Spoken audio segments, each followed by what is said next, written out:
Must have read a lot of military manuals written by Howe on when you have a great victory, make sure to rest for about 3 weeks between each time. Be sure you don't pursue the enemy. Let them get away. Anyway, give them plenty of time to escape. It would not be sporting otherwise. Anyway, Howe stopped for 2 days. He did very little. Washington fell back to a new position behind the Schuylkill River. He was still attempting to shield Philadelphia from Howe's army. He's trying to stay between Howe and Philadelphia. And he got 3,100 reinforcements, which is always nice. Usually Washington has the opposite problem, doesn't he, Scott? Yes. Negative reinforcements, people going away. But this time people came to him and joined him. On the 15th, he recrossed the Schuylkill, wanting to attack again, but a thunderstorm prevented an attack. And that's another theme that we keep seeing again and again. Mother Nature, or God, if you will, or somebody, something, or just maybe it's purely meteorological. I don't know. But the weather is always jumping in and causing problems. Sometimes it helps the Americans, and sometimes it hurts the Americans. But Washington is going to send a messenger to Philadelphia to warn the Congress to evacuate the city. I misspoke earlier. I said they had already left, but they had not. Now they're going to hightail it out of there. They're going to get moving. So John Adams and all the Congress people are going to skedaddle to York, Pennsylvania. Oh, and the name of the person he sent to warn the Congress, it was Alexander Hamilton. His name is that. Okay, I won't sing the whole thing. But anyway, Hamilton is on Washington's staff by this time and is going to do a lot of his writing for him, a lot of writing orders and letters and things like that. And in this case, he's going to actually be his errand boy. All right, so that's it. So again, the Americans fought well, but due to Washington's mistake of not protecting his flank, not anticipating that the British would go way out of the way and come in behind him, the Americans have a major defeat. And I say major, significant. It's not like they threw all their things away and ran away and screaming and running for their lives. They did a nice organized retreat. But nevertheless, they do get pushed back, and it is an American loss. And it's not looking good for Philadelphia. All right, well, yeah, let's just jump right into the next stage. How does Washington try to hold back this advance? Okay, so the battle was on the 11th, and Washington, again, was going to try to resume battle on the 15th, but it didn't work. Now we come to September 19th. Washington ordered a general named Anthony Wayne to march around Howe's left flank. Trying one of those flanking movements again, Scott. Oh, yeah. This is the age of flanking. Yeah, sometimes they work, sometimes they don't. This general, by the way, Anthony Wayne, later gets the nickname of Mad Anthony Wayne. He's going to continue to serve in the Continental Army even after the Revolutionary War, and he'll have a major victory in a battle with Native Americans in the 1790s. But that's for another series, maybe. Somebody else can do that. Hey everyone, Scott here. We're going to take a very short break for a word from our sponsors.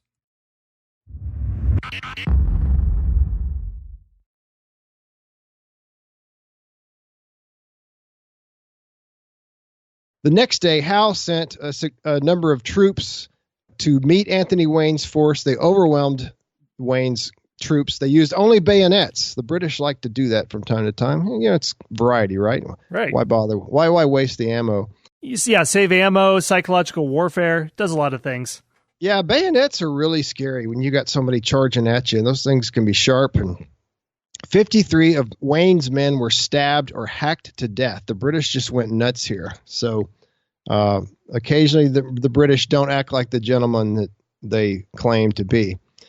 Over 200 more were wounded. And this is later called the Paoli Massacre. So, 53 men. Is that a massacre? I don't know about a massacre, but it's a really ugly thing that the British do. And it sure doesn't help their cause when the average American farmer and the average American townsman finds out about that. The British just keep, they're trying on one hand to win the hearts and minds of the people, but then they do things like this, which really doesn't help their cause. Yeah, it's like a Vietnam situation we talked about before. Yeah, it really is. On the one hand, you do nice things. On the other hand, you go massacre a bunch of innocent civilians. So anyway, the British forces do finally reach Philadelphia on September 26th. But Howe spread his army over a wide area near Philadelphia. So a lot of the army is outside of the town, spread out wide. Washington realizes that, and Washington, as we've seen, can be very gutsy at times. He likes to attack. He likes to go on the offensive. He doesn't like this defensive war. So he decides that he's going to hit the British outpost at Germantown, just outside of Philadelphia, and attack one piece of the British Army, see if he can do some damage there. So this happens on October 4th, but it doesn't go well. The American forces get behind schedule, mainly due to a dense fog. Again, there's more weather. They can't see where they're going. It's kind of hard to march. Also, Howe was tipped off by a loyalist, and the Americans initially they have a little bit of success. They push the British back, but then they lose their momentum. And they realize that there's a group of British troops barricaded into a stone mansion near the Germantown Pike, the major road, if you will, of the area at that time. And one of the maxims of warfare is you don't leave a fortified position in your rear. So they've got all these British soldiers holed up in this stone mansion, and Washington decides they can't just march right past it and just wave to them, wave, hey, see you later, guys. We'd love to fight you, but we're busy and we got to get down to Germantown. Washington realizes we can't leave this fortified, even though it's just a house and who knows how many guys are in there. So he orders that the house be captured. And this is easier said than done. The American troops try to capture this stone mansion for several hours, hour after hour after hour, and it's very hard. The British just won't give up. The Americans finally give up and continue down the pike towards Germantown, but that cost the Americans several hours of precious time. And by 10 o'clock, the British had rallied and pushed the Americans back, and that's the end of what we call the Battle of Germantown. So again, another American failure. Not a crushing defeat, not an overwhelming victory for the British, but nevertheless significant. Although the casualties numbers, I will say, are a little bit more lopsided than they were at Brandywine. The British had suffered 530 casualties, and the Americans lost twice as many. So actually, that is, I think I'm going to dial back what I said a minute ago. That is pretty crushing. The Americans lost in the neighborhood of 1,000, 1,100. But again, despite losing, the Americans fought well and they retreated in good order. So the Continental Army is getting better. They're still nowhere near as good of a fighting force as the British regular army is, but they're improving. This is something that is challenging for the British. I've read in many different places that it was a Pyrrhic victory. And it seems like that's what the case for a lot of British victories, because their fundamentals are never very strong throughout the entire war. Most of their soldiers, they might be Scotch-Irish, Highlanders who aren't really fighting for the glory of the British Empire, don't have the identity as strong. Hessian mercenaries, they're, like we said, trying to deal a firm blow but not get civilians roped in. But when your supply lines are stretched too thin, you're going to start pillaging the country people around you. And the fundamentals of the Continental Army, I think, as the war goes on, continue to get stronger. And Washington's army still has good morale after the battle. A lot of combatants had seen the British and Hessians go down in rows for the first time, and they thought that the casualties of the enemy were far greater than they were, even if that wasn't the case. And they were emboldened because they're fighting toe-to-toe with the Redcoats. And they knew that British casualties couldn't be sustained. It's just simply not an easy matter of carting over more soldiers from across the ocean. Loyalists in the colonies, they're not going to take up arms unless the momentum of the war really shifts in the other direction hard. But again, Washington shows his shortcomings where he didn't really plot things out as well as he could. He may have trusted incompetent subordinates, and he was outflanked like he was at Long Island. But he kept the army together, so that might be the most important thing of all.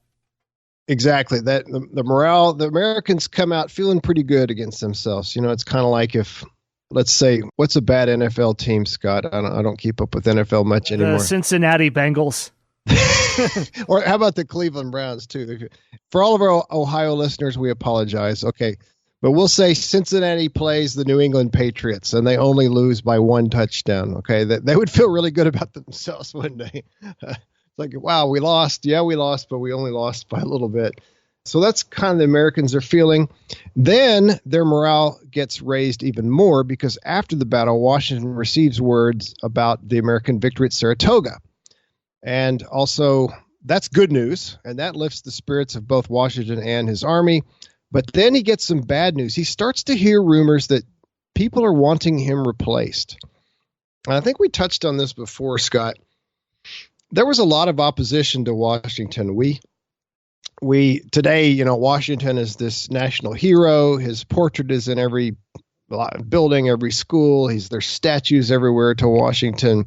There's things named after him. But at the time, he had a lot of enemies. People like Gates. We talked about Charles Lee. They thought they were better than him. They thought they deserved to be the head honcho in the Army, not Washington. And we'll talk more about that in the next episode. This is going to, spoiler alert, this is going to turn into a full-fledged conspiracy. But for now, Washington is starting to realize there's dissension in the ranks. By the way, so Howe sends a letter of resignation to London. He felt that he had been inadequately supported in that year's campaign. He didn't think he was being appreciated. And he just didn't think, he just wasn't the right man for the job. His heart wasn't in it anymore. His resignation would actually be accepted, but he would not find out until April of the next year. So that's, again, we've talked about the problem with communication. It's not like you send an email and then the next day you get it. Oh, yeah, okay, you're accepted. The letter has to go across the Atlantic, and the British didn't exactly hurry. So he's in a weird position. He's sitting in Philadelphia, and he's having a good time with the wine, women, and song, but he doesn't know if he's going to have a job for much longer. Anyway, what do you think, Scott?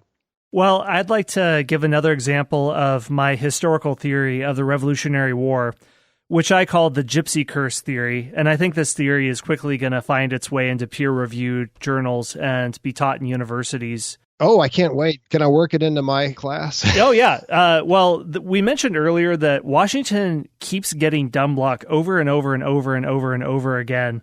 Weather intervenes. He's able to escape from New York. I can't remember which battle, where he's basically caught in a pincher, and he manages to escape between two British forces. This is another example on the Brandywine River where, by Gypsy Curse, I mean that perhaps when he was a young surveyor in the woods, he saved the life of an old gypsy woman, and she cast a spell giving him incredible luck throughout the rest of his life. Here's what happens. So Washington was almost shot by the British, but was, again, spared by fate. So Washington was riding with only one escort when he ran right into the British Army. British Major Patrick Ferguson saw him. He didn't know it was Washington, but what he could tell is that it was a rebel cavalryman in uniform, and he was just less than 100 yards away from him. Yeah, and he was an officer, too. Right, yeah. He was a pretty high officer. Well, okay, so that was the first one, but then he was followed by what he saw, a rebel officer in green or blue, noting with a remarkable large high-cocked hat. And he noticed, this man in the high-cocked hat, he's riding a very good bay horse.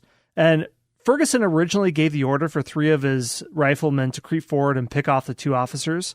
But then he thought, I don't really like the idea of this. It's not gentlemanly. And he rode forward with a breech-loaded rifle to take the rebels prisoner and shouted for them to stop. What he could tell the officer on the bay horse, he did stop, and then he looked at him, but then continued to ride away. And Ferguson thought it wasn't sporting to shoot him and what he called an unoffending individual in the back, and so he let him go. He did find out that it was Washington later, and his aide next to him was probably Casimir Pulaski, the Polish volunteer, who's called the father of the American cavalry. So there you go, another stroke of dumb luck for Washington.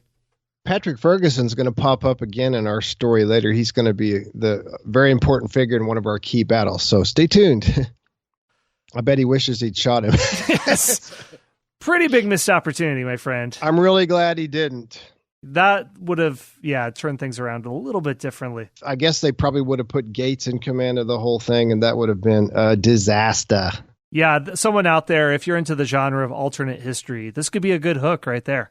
There you go, yeah. So what happens next? We're going to talk very briefly about a couple of forts that were near Philadelphia, Fort Mifflin and Fort Mercer. They were on Mud Island near Philadelphia, and these were the largest of the 3, or 2 of the 3 largest forts in the area. Sorry about that. On October 23rd, Howe and his brother Richard, Richard Howe is the naval commander. Obviously, William Howe, General Howe, is the overall ground commander, the army commander.